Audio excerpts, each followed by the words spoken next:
Welcome to the Warframe Weapon Encyclopedia, where today we're checking out the Gunsen. You can get the blueprint for the Gunsen from the Tenno lab in your dojo, and it's actually not that expensive. It's 20,000 credits, 200 oxium, 3 tellurium, which is an arcring resource, 1,150 plastids, and 19,750 nanospores. The Gunsen are a pair of Mastery Rank 8 warfans that do almost pure slash damage with only a little bit of impact and puncture on the side. They are very fast with a decent amount of crit, 16% with a 2x crit multi, and very high status at 28%. Though there is one thing that's not so great about the Gunsen, and that's their range, 1.7 at base, which is not a lot. Now, if you just want to go for damage on the Gunsen, this kind of a build would be the way to go. It's a pretty straightforward status crit hybrid that utilizes Vyro and Slash. You can even take out Drifting Contact and replace it with either a ranged mod or more damage if you're running the Naramon Focus School or you're running an Dexterity Arcane on your primary or secondary. Now, as far as the damage goes on this setup, it's very good. It's actually fantastic, though it has quite a bit of a ramp up. You need to build up your combo and proc a few status effects on the enemy before the damage really kicks in. But it scales really well into high levels because it's done almost exclusively via your slash procs. So it will happily take you through the entire game, do sorties, and even early level steal path. However, it doesn't feel terribly good because you have to be very close to the enemy to actually hit them with your combos. So I actually prefer this build instead, which focuses on pure status and then get some extra upfront damage with Carnis Mandible, which then allows me to run a fully ranked dual stat mod for a lot more upfront damage,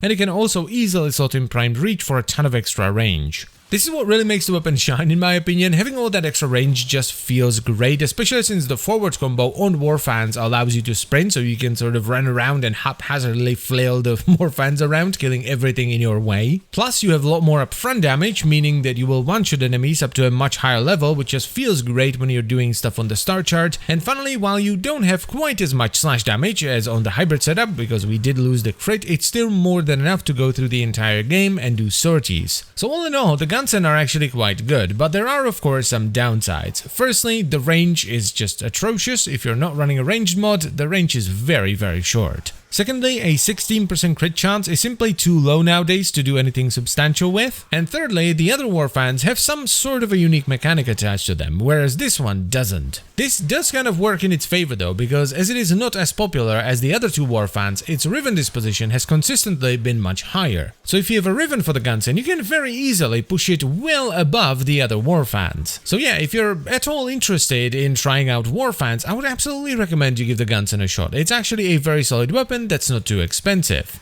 And that is pretty much all I wanted to say, so I thank you very much for watching. As always guys, I hope you've enjoyed the video and found it helpful, and I will see you some other time.